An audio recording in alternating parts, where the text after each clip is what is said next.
নির্বাচনের জয়ের ব্যাপারে আপনারা কতটুকু আশাবাদী? আমরা আশাবাদী। আমরা মনে করছি যে বর্তমানে গণ অভ্যুত্থানের মধ্য দিয়ে জনগণের যে আকাঙ্ক্ষাটা তৈরি হয়েছে সেটার সবচেয়ে বেটার রিপ্রেজেন্টেশন আমরাই করতে পারি। প্রিয় দর্শক, সকলকে স্বাগত দ্য ফাইন্যান্সিয়াল এক্সপ্রেস ডিজিটালে। আপনারা ইতিপূর্বে জেনেছেন ছাত্রদের নতুন রাজনৈতিক দল আসছে। কেমন হবে সেই রাজনৈতিক দল এবং তাদের ভবিষ্যৎ পরিকল্পনা কি, সে বিষয়ে আলোচনা করার জন্য আজকে আমাদের সাথে যুক্ত আছেন বৈষম্য বিরোধী ছাত্র আন্দোলনের কেন্দ্রীয় সদস্য সচিব জনাব আরিফ সোহেল। নতুন রাজনৈতিক দল নিয়ে আসছেন, তো আপনাদের এই রাজনীতিতে আপনাদের পরিকল্পনাটা কি? দেখেন, 24শে জুলাই গণ অভ্যুত্থানের মধ্য দিয়ে বাংলাদেশে নতুন রাজনৈতিক আকাঙ্ক্ষা তৈরি হয়েছে। এতদিন পর্যন্ত বাংলাদেশের রাজনীতিতে মানুষের যে আশা আকাঙ্ক্ষা ছিল সেটা ব্যাপকভাবে পরিবর্তিত হয়ে গেছে। বাংলাদেশের মানুষ চাচ্ছে যে বাংলাদেশের রাষ্ট্র কাঠামো এতদিন ধরে যেভাবে রাষ্ট্র চলেছে, রাজনীতি চলেছে, সেটা এখন জনবান্ধব হবে, জনগণের জন্য কাজ করবে।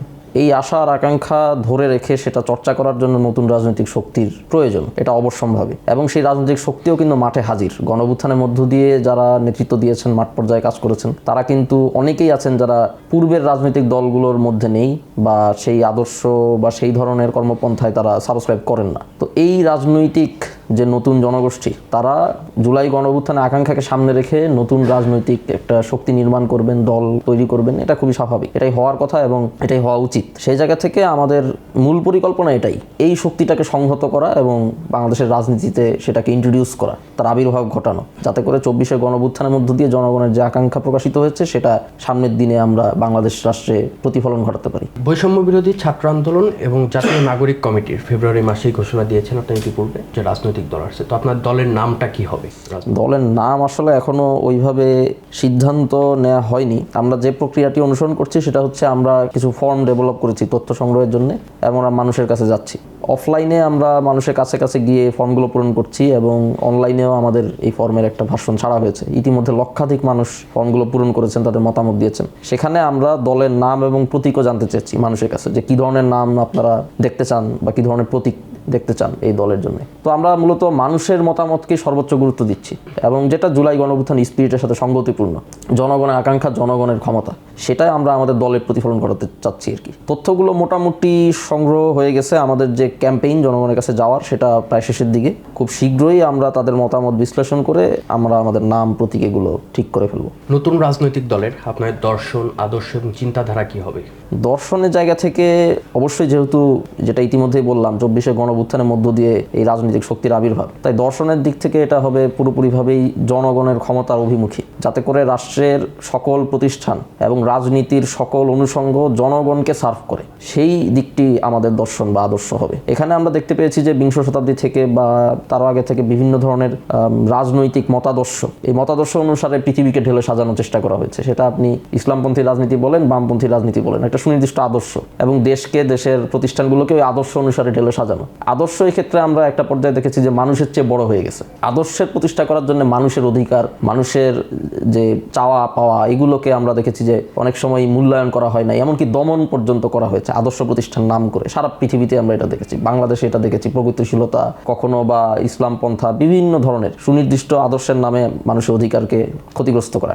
আমরা সেই জায়গা থেকে একটা ডিফারেন্ট অ্যাপ্রোচে, যেটা 24শে গণ অভ্যুত্থানের মধ্যে দিয়ে আমরা দেখেছি, সেদিকে যাচ্ছি। সেটা হচ্ছে জনগণের ইচ্ছা বা আকাঙ্ক্ষা, জনগণের সমস্যা এবং সেটা সমাধান করার পন্থা, সেটাকে গুরুত্ব দিয়ে আগানো। এটাই আমাদের দর্শন, এটাই আমাদের বিশ্বাস। নতুন রাজনৈতিক দলটা কি বাম, ডানপন্থী অথবা মধ্যঘাড়ার কোন পন্থী হবে? অবশ্যই মধ্যপন্থী, কারণ জুলাই গণ অভ্যুত্থান যদি আপনি দেখেন যে এখানে বাম ডান থেকে শুরু করে সাংস্কৃতিকভাবে যারা কনজারভেটিভ কিংবা যারা লিবারাল, সবাই এখানে অংশগ্রহণ করেছেন এবং এক পাটাতনে এসে দেশকে একটা গণতান্ত্রিক সমৃদ্ধশালী রাষ্ট্রে পরিণত করতে তারা কিন্তু মাঠে নেমেছেন, রক্ত দিয়েছেন। সেই জায়গা থেকে আমরা মধ্যপন্থী, কিন্তু আমরা এটা খুব পরিষ্কারভাবে জানি যে অ্যাবসলিউট মধ্যপন্থা বলতে কিছু হয় না। মধ্যপন্থা কখনো ডানে কখনো বামে ঝুঁকে। সেই জায়গা থেকে আমরা যেটা ইতিমধ্যেই বললাম, জনগণের স্বার্থ, জনগণের ইচ্ছা আকাঙ্ক্ষাকে আমরা অবশ্যই গুরুত্ব দিব। সামনের জাতীয় নির্বাচন নিয়ে আপনাদের পরিকল্পনা কি? সামনের জাতীয় নির্বাচনে আমাদের অংশগ্রহণ করার সম্ভাবনা প্রবল। আমরা চাইব যে এই নির্বাচনে সুষ্ঠু এবং স্বাভাবিক প্রক্রিয়ায় ফেয়ার একটা ইলেকশন হবে।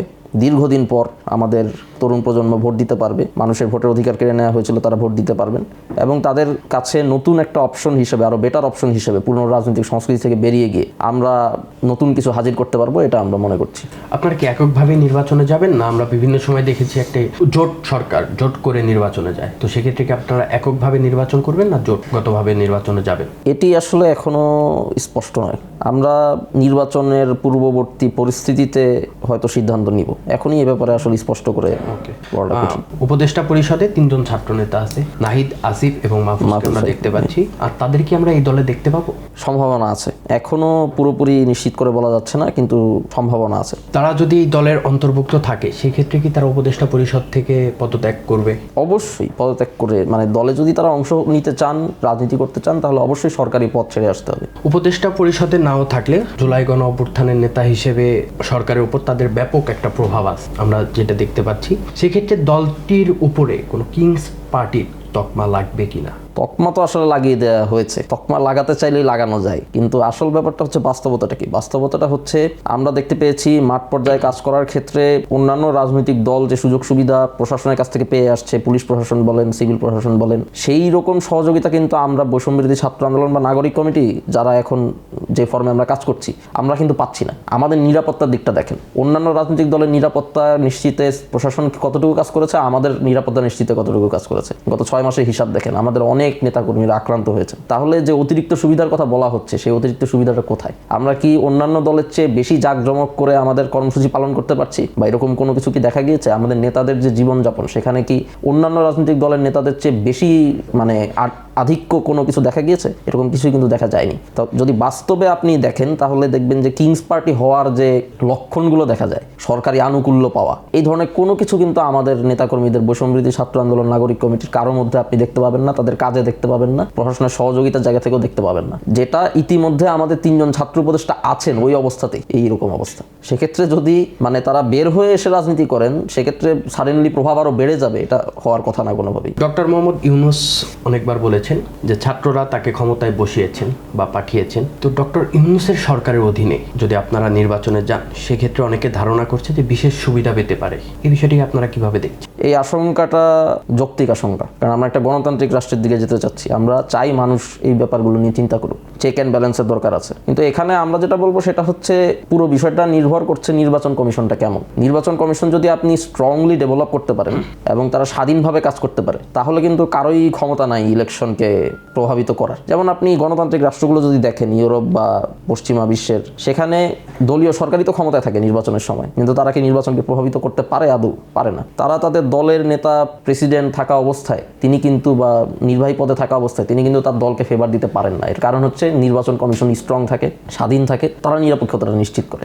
আমাদের উদ্দেশ্য তো হওয়া উচিত বাংলাদেশ রাষ্ট্রকে এভাবেই তৈরি করা। তো সেই জায়গায় আমরা ফোকাস করতে চাই। ইতিমধ্যে সংস্কার কমিশনগুলো রিপোর্ট চলে আসছে। আমরা চাই নির্বাচন কমিশনের যে প্রস্তাবনাগুলো আছে এগুলো নিয়ে বিভিন্ন রাজনৈতিক দল, সিভিল সোসাইটির মধ্যে ব্যাপক আলাপ আলোচনা শুরু হোক এবং আমরা সেই দিকে আগাই। নির্বাচন কমিশনটা এমনভাবে করি যে ডক্টর ইউনূস বলেন বা ভবিষ্যতে বিএনপি বলেন, জামাত বলেন বা অন্য কোনো পার্টি বলেন, যেই ক্ষমতায় থাকুক বা ক্ষমতার আশেপাশে থাকুক, যাতে নিজেদের দলকে ফেভার দিতে না পারে নির্বাচনের সময়। নির্বাচনের জয়ের ব্যাপারে আপনারা কতটুকু আশাবাদী? আমরা আশাবাদী। আমরা মনে করছি যে বর্তমানে গণ অভ্যুত্থানের মধ্য দিয়ে জনগণের যে আকাঙ্ক্ষাটা তৈরি হয়েছে, সেটার সবচেয়ে বেটার রিপ্রেজেন্টেশন আমরাই করতে পারি। এটা আমরা মাঠে ছিলাম, আমরা আসলে জনগণের ভাষাটাকে ধরার একটা চেষ্টা করেছি। আমরা চেষ্টা করেছি জনগণ যেটা বলতে চায় জুলাই মাসে, সেটা যাতে আমরা আসলে তুলে ধরতে পারি, এবং সেটা সফল হয়েছি আমরা। এ কারণেই কিন্তু জনগণ নেমে এসেছেন। সেই জায়গা থেকে আমরা মনে করি আমাদের উপর তাদের আস্থা আছেন। এই আস্থাটা সামনে রেখেই আশা করছি যে নির্বাচনে ভালো ফলাফল করতে পারবো। কেউ না বুঝলেও আমরা আপনার প্রয়োজন বুঝি, আর তাই তো অত্যাধুনিক ফিচার সম্বলিত বিভিন্ন সাইজ আর কালারের 250-টিরও বেশি ডিজাইন অপশন নিয়ে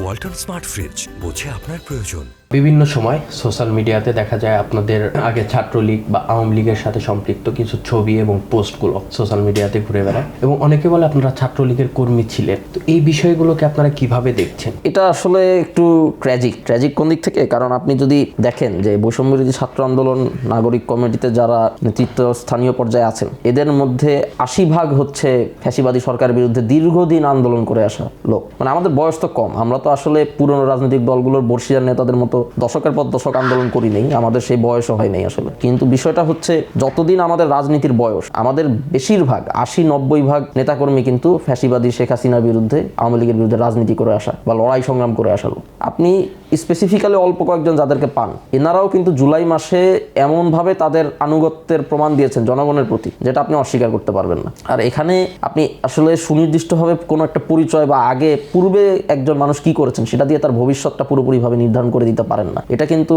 একটা অন্যায়, আনফেয়ার একটা বিষয়। তো সেই জায়গা থেকে বর্তমানকে রিডিফাইন করার তার অবশ্যই সুযোগ থাকতে হবে, ভবিষ্যৎকে রিডিফাইন করার তার বর্তমান কাজ দিয়ে। জুলাই মাসে যারা আন্দোলনে গুরুত্বপূর্ণ ভূমিকা পালন করেছেন, নিঃসন্দেহে তারা জীবনের ঝুঁকি নিয়ে জনগণের পক্ষে দাঁড়িয়েছেন। আমরা মনে করি যে তাদের অবশ্যই এখন রাজনীতি করার অধিকার থাকতে হবে এবং জনগণের পক্ষেই তারা রাজনীতি করবেন বলে আমরা মনে করি।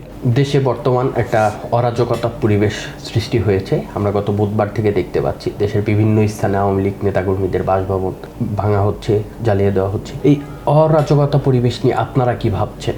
আমরা মনে করছি যে এটা খুবই দুঃখজনক এবং এটা হওয়ার অন্যতম প্রধান কারণ হচ্ছে আওয়ামী লীগ এবং আওয়ামী লীগ সংশ্লিষ্ট যারা জনগণের উপর গণহত্যা চালিয়েছেন জুলাই মাসে, তাদের বিচারটা নিশ্চিত করতে না পারা। জুলাই আগস্ট মাসে এইভাবে যেভাবে তারা ছাত্র জনতার উপর হামলে পড়েছেন, সেক্ষেত্রে ওই প্রপোর্শনে যে বিচারটা, যে ব্যবস্থাটা তাদের উপর নেওয়ার কথা ছিল সেটা নেওয়া হয়নি। জনগণের এই ক্ষোভ এবং হতাশার একটা বহিঃপ্রকাশ ঘটেছে। আমরা মনে করি যে অবিলম্বে অন্তর্বর্তীকালীন সরকারকে বিচারের দিকে সর্বোচ্চ মনোযোগ দিতে হবে এবং আইন শৃঙ্খলা রক্ষায় ছাত্র জনতাকে সম্পৃক্ত করে কমিউনিটি পুলিশিং বা কমিউনিটি বেস করে হচ্ছে আইন শৃঙ্খলা রক্ষার জায়গায় তাকে যেতে হবে। শুধুমাত্র পুরনো প্রতিষ্ঠানগুলো দিয়ে এখন আইন শৃঙ্খলার পরিস্থিতি উন্নতি করা সম্ভব বলে আমাদের কাছে মনে হয় না। ছাত্র জনতা যারা আন্দোলনে অংশগ্রহণ করেছেন, দেশের প্রতি তাদের দায়বদ্ধতা তৈরি হয়েছে, তাদেরকে সম্পৃক্ত করে কাজ করলে খুব সহজেই আমাদের কাছে মনে হয় পরিস্থিতির উত্তরণ সম্ভব।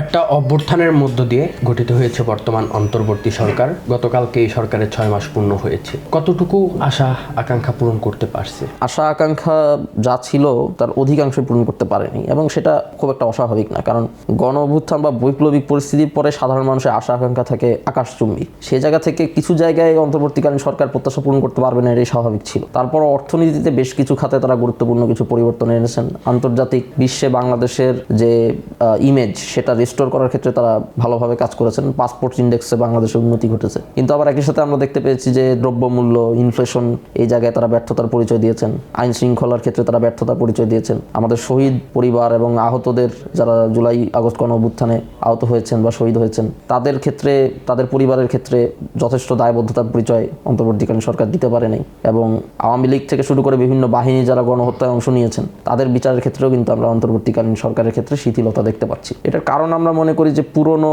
আমলাতান্ত্রিক ব্যবস্থা, পুরনো সিস্টেম, রাষ্ট্রীয় মেশিনারিজের উপর নির্ভরশীলতা, যেটা আসলে একসময় ফ্যাসিস্ট হাসিনাকে সার্ভ করেছে। খুব স্বাভাবিক ব্যাপার, এটা এখন অন্তর্বর্তীকালীন সরকারকে সহায়তা করবে না। এটাই স্বাভাবিক, এটাই হওয়ার কথা। এখন চ্যালেঞ্জ হচ্ছে অন্তর্বর্তীকালীন সরকার কিভাবে এই পরিস্থিতিতে ভেতর থেকে পরিবর্তনটা করে, ভেতর থেকে আমলাতন্ত্র বলেন, রাষ্ট্রীয় মেশিনারিজ বলেন, এগুলোকে ধীরে ধীরে পরিবর্তন করে নিজেকে একটা শক্তিশালী অবস্থান নিয়ে যেতে পারে। এক্ষেত্রে তাদেরকে সহায়তা করার জন্য আমরা সম্পূর্ণভাবে প্রস্তুত। জুলাই আগস্ট আন্দোলনের সময় এমন কোনো ঘটনা আছে, এমন কোনো সিক্রেট ঘটনা যেটা এখনো জনতা জানে না? সেই সম্পর্কে একটু জানতে চাচ্ছিলাম আপনার থেকে। জনতা জানে না এরকম ঘটনা আসলে ওই অর্থে আছে আমাদের ব্যক্তিগত আন্দোলন, লড়াই, সংগ্রামের বিভিন্ন ঘটনা আমরা বলতে পারবো, যেটা হয়তো জনগণের সামনে ওইভাবে আসে নাই। যেটা আমার মনে হয় খুব গুরুত্বপূর্ণ বোঝাটা, সেটা হচ্ছে জুলাই গণ অভ্যুত্থানের সময়ে একটা বিরাট অংশের মানুষ, বিশেষ করে যখন ইন্টারনেট বন্ধ হয়ে যায়, ইন্টারনেট যখন ছিল না, কিংবা তারপরেও যখন আসলে আমাদের উপর ধরপাকড় বা এই ধরনের যে অত্যাচার, দমন পীড়ন ব্যাপকভাবে বেড়ে গিয়েছিল, সে সময় একটা বিরাট অংশের মানুষ কিন্তু এমনকি সশস্ত্র সংগ্রামের জন্য তারা প্রস্তুত হচ্ছিল। এই জিনিসটা আমার মনে হয় খুবই গুরুত্বপূর্ণ, কারণ যখন সামনে বাংলাদেশে নতুন রাজনৈতিক শক্তি বলেন বা পুরনো রাজনৈতিক শক্তি বলেন, তারা যখন রাজনীতি করার কথা চিন্তা করবেন, তাদের এটা মনে রাখা দরকার যে নতুন প্রজন্মের অনেক সংখ্যক তরুণ আসলে দেশকে রক্ষা করার জন্য, দেশ যে গণতন্ত্রের পথে যাত্রা শুরু করেছে বিভিন্ন ভুল ত্রুটি সত্ত্বেও, এই যাত্রাকে রক্ষা করার জন্য প্রয়োজনে যে কোনো ত্যাগ স্বীকার করতে প্রস্তুত। এই মনস্তাত্ত্বিক ব্যাপারটা তাদেরকে বুঝতে হবে। এটা না বুঝে যদি তারা রাজনীতি করেন তাহলে বিপর্যয় আসতে পারে। তাদেরকে বুঝতে হবে যে তরুণরা আসলে এখন পয়েন্ট অফ নো রিটার্নে আছে। তারা বাংলাদেশকে আর কখনো আসলে কোনো মূল্যেই পিছনে যেতে দিবে না। আপনাকে ধন্যবাদ। প্রিয় দর্শক, আজকে আমাদের সাথে আলোচনায় যুক্ত ছিলেন বৈষম্য বিরোধী ছাত্র আন্দোলন কেন্দ্রীয় আহ্বায়ক কমিটির সদস্য সচিব জনাব আরিফ সোহেল। ছাত্রদের রাজনৈতিক দলের ভবিষ্যৎ পরিকল্পনা এবং চিন্তাভাবনা শুনলাম তার কাছ থেকে। সকলেই ভালো থাকবেন, সুস্থ থাকবেন এবং দ্য ফাইন্যান্সিয়াল এক্সপ্রেসের সাথেই থাকবেন।